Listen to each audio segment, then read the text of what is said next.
Hey guys, welcome back. Today we are going to be working here in the backyard, and there are a couple of things that I'm really excited to get done today. It has been raining all day, and I was just like, please just stop raining just for a few hours and then you can start back again. And I'm so happy that I did, because you know when you have in your mind or like on your schedule to get a couple of things done in your garden and you're just like, I want to get out there and do it. I was like that today. So luckily it did stop, and we're gardeners. We're not going to let a little bit of rain get in our way of getting things done. So today we are going to be working with some roses, and then we are going to move on to the dahlias. And I just received a couple of new roses to add to our garden that I am so excited about. And in fact, we are working with heirloom roses again. So I was able to partner with them again and get you guys a 20% off discount code now through October 25th. Fall is such a great time to get them underground because it allows them to start getting established. And then by springtime, you're going to start seeing them put on growth. And by summertime, you're going to start having these beautiful blooms, and you're already going to be ahead of the game because you got your roses planted in the ground in the fall time, which they absolutely love. And I'm just so happy to be working with heirloom roses again. I love their brand. I truly do. I love them before we even started working together. I was just so happy that they were willing to do that again, especially because I wanted to be able to share this with my friends, my family, with you guys. So it gives you plenty of time to get your roses in the ground. It could also be an early holiday gift. So if you have somebody in your life that you want to gift roses, this is a great opportunity. I haven't unboxed the roses yet, but I've had my eye on these roses for a really long time, and I'm so happy that I finally got them. And I just cannot wait to see them next year. I'm so excited. Let's go ahead and get them unboxed. I'll show you where I want to plant them, and then we will get them in the ground and just sit back and admire them for a second, and then we will get to the dahlias. This is how your plants will look when they arrive. You can see that the box is nice and intact. They have plenty of openings to allow airflow to your plant, which I really love. In fact, I love a company that thinks about, you know, just the whole experience of what it's going to be like as the customer when you get something from them. And they really thought about a lot of things, because I'm always so pleased when we order from them. All right, here we go. Open them up. I love getting packages like this because it just feels like Christmas. And this to me is the best Christmas gift. So they are divided, as you can see. Inside, everything is nicely and intact. I have the packing slip. Put that aside. And then it comes with this divider. I love that. You can give this to somebody to color. I would love to just cut this off and color that in. That'd be cute. And then when you take out your roses, hold on, I usually tip them over like this. And here's one.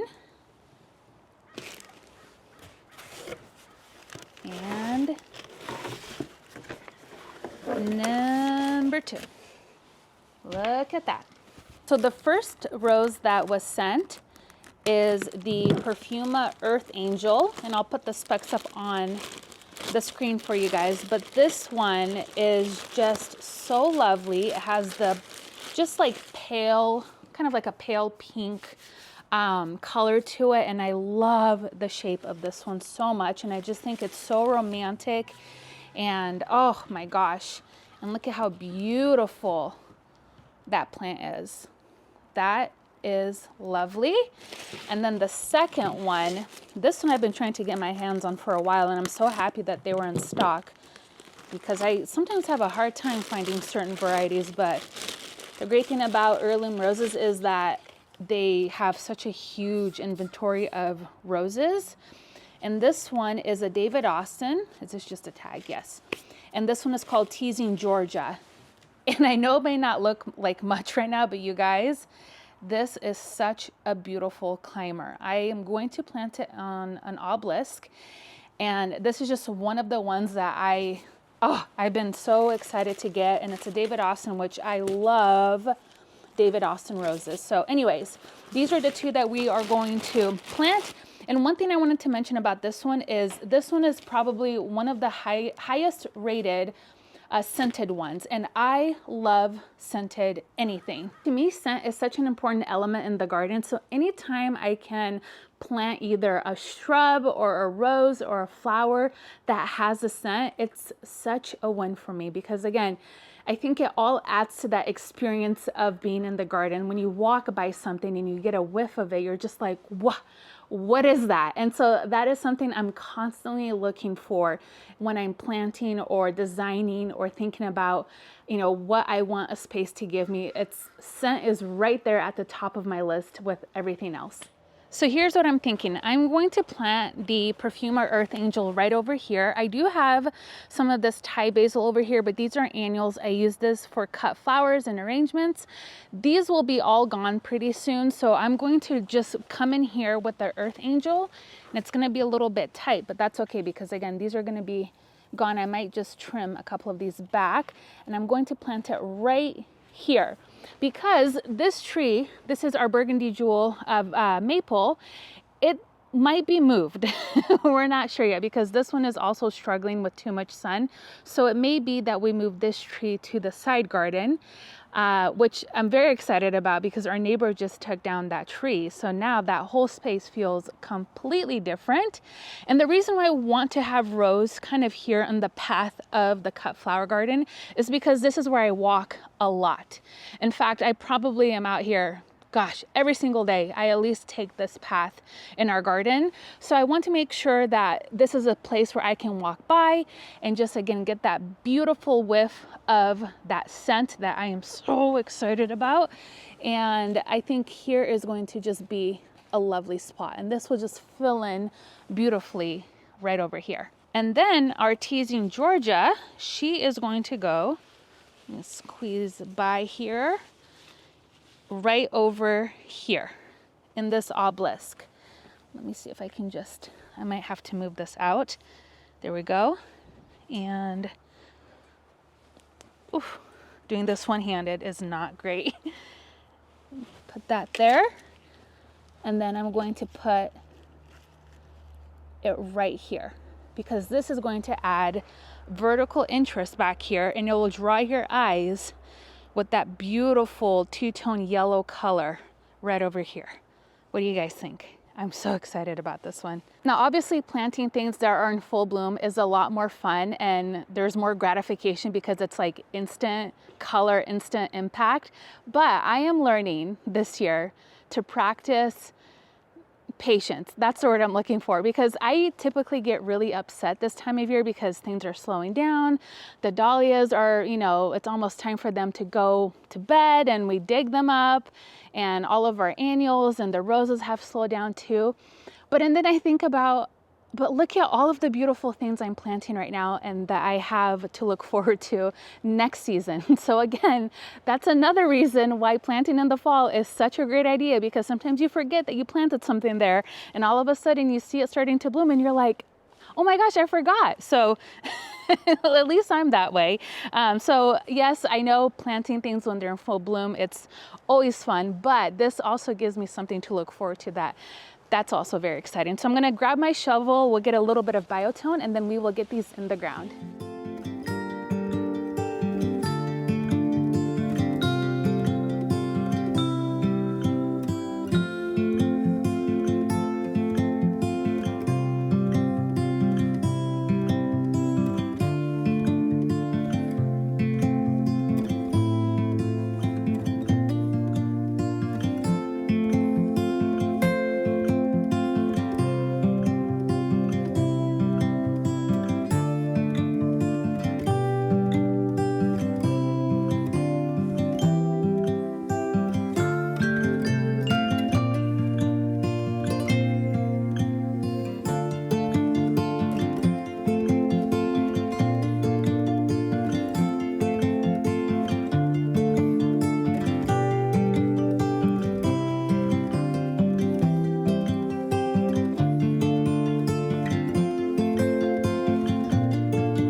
All right, here is the first rose that we planted. Again, I know it doesn't look like much, but just look at how beautiful those canes look, and there's already a little bit of growth on there. I'm so excited to see this one bloom. I've seen it before in a couple of gardens, and I just think it's such an interesting and romantic looking rose. This one is a Floribunda, and it gets 5 feet tall, 4 feet wide. Again, I had the specs up on the screen for you guys.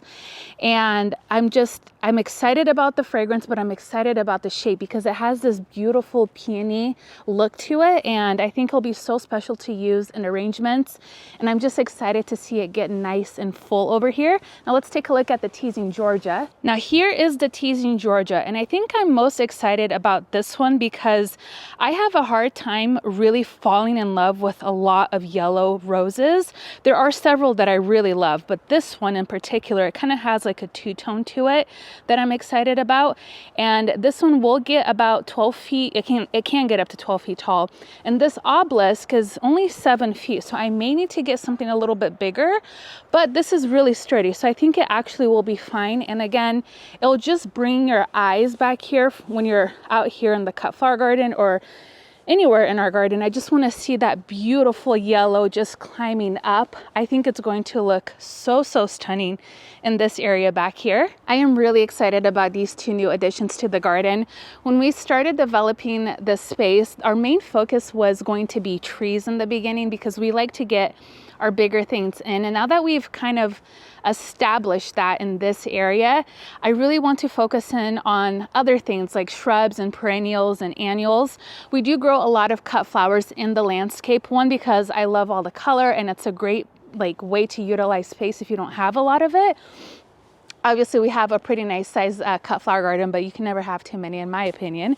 But now I really want to shift my focus and plant things like roses, things that I can start incorporating into arrangements and also that look beautiful in the landscape. And I think we all have some sort of special connection to roses. So to be able to start adding more and more in makes me so happy. I may need to go back on their website and order some more just because there's so many beautiful varieties that I really want in my garden, and it'd be nice to get them in their ground now and just start enjoying them next season. So anyways, let's go ahead and get into the dahlias. So what I wanted to do with the dahlias today is start putting organza bags and tagging the ones I'm going to collect seed from. You can see I haven't been cutting them. I've kind of just let them go, which is so hard for me to do, but I've been really eager to save some seeds this year because this is how we discover new dahlias. I will be doing a video on saving dahlia seeds because I want to go into detail and I want to show you how I like to do it and how I've learned to do it from the pros. So we'll do that in our next video. But today I wanted to just talk about what I like to do at the end of the season. If you're somebody who just wants to enjoy your dahlias and you don't really care about seed saving and you want to encourage them to keep blooming for you until you get your first frost or your killing frost, go ahead and continue cutting your dahlias because the more you cut, the more they're going to continuously produce for you. They're not going to put out a ton of new blooms, but they will keep pumping out quite a bit of blooms if you keep them cut. And this is a time that I like to come in and start cleaning them up a bit more from the bottom. I like to strip down their leaves. We talked about that in a previous video. And I like to start tagging our dahlias with flagging tape because that is the way I identify them when I dig them up.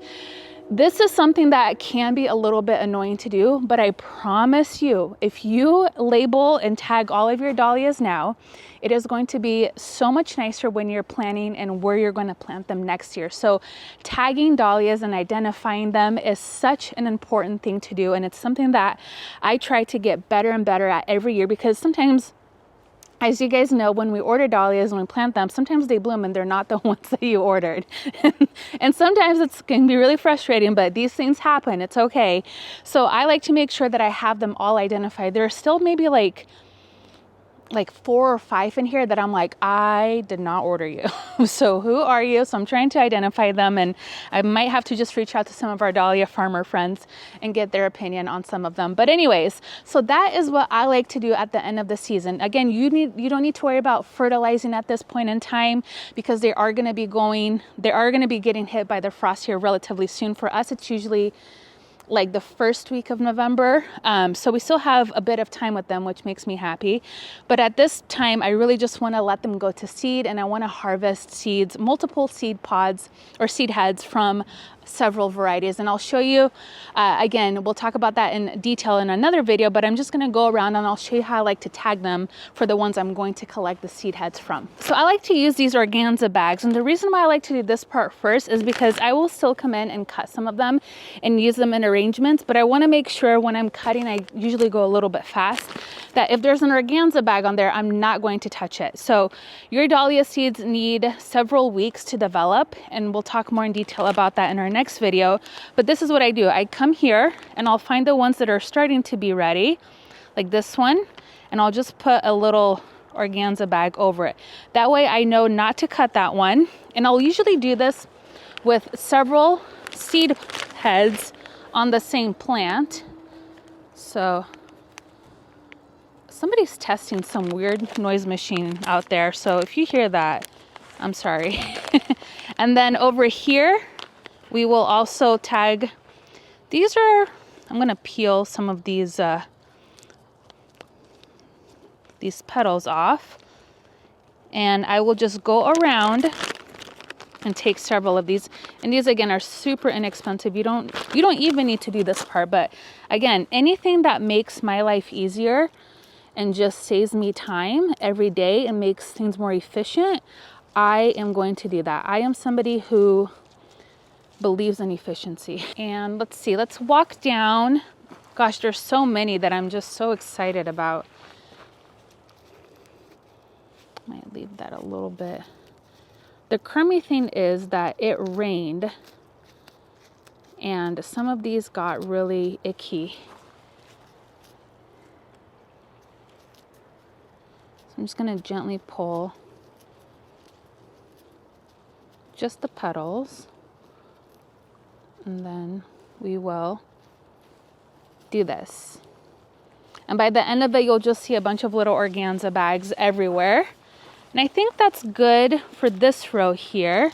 I've already taken some, not a ton, but I have taken some. That one might have rotted, but we'll go ahead and put a bag over and see what it looks like when we take it in.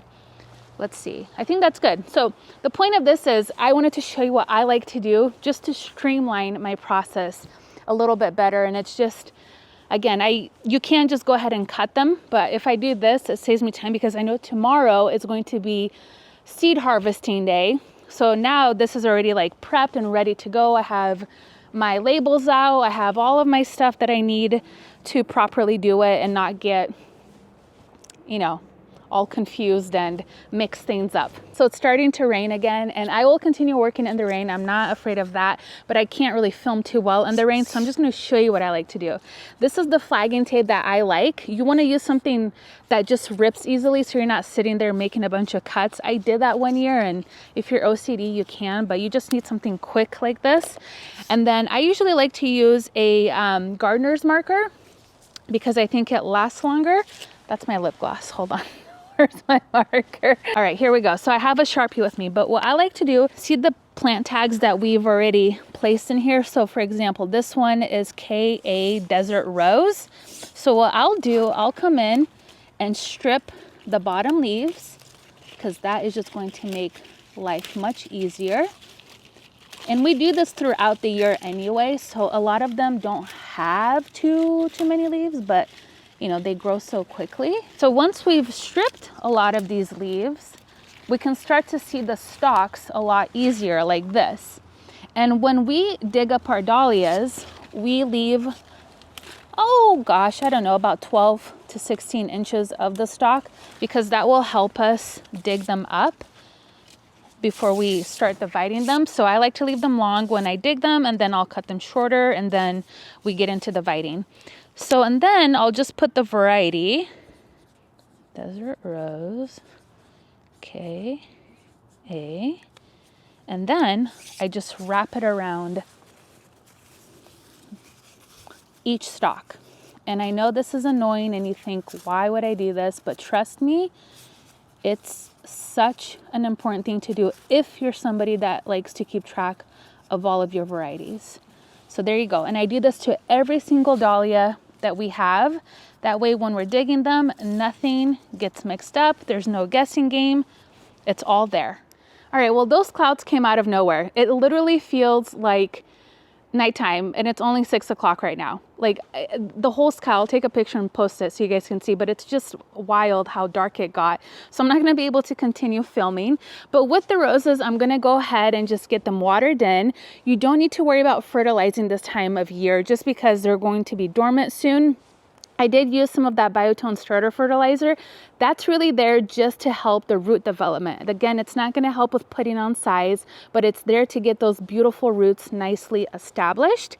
And with the dahlias, we will do another video with seed saving because I think that is really interesting, and you yourself can do this at home and potentially discover a dahlia that's never been seen before, and that is so exciting. And again, I'll put all of the details down below in the description box about the discount code that you can use now through October 25th to get some roses if you are interested. I am definitely interested in getting more roses, so you might see another video here and there of more roses coming in and getting planted, because why not? Why not add more flowers into your life? And now is such a great time to do that. So anyways, thank you guys again for hanging out with me today in my garden, and I'll see you guys next time. Bye-bye.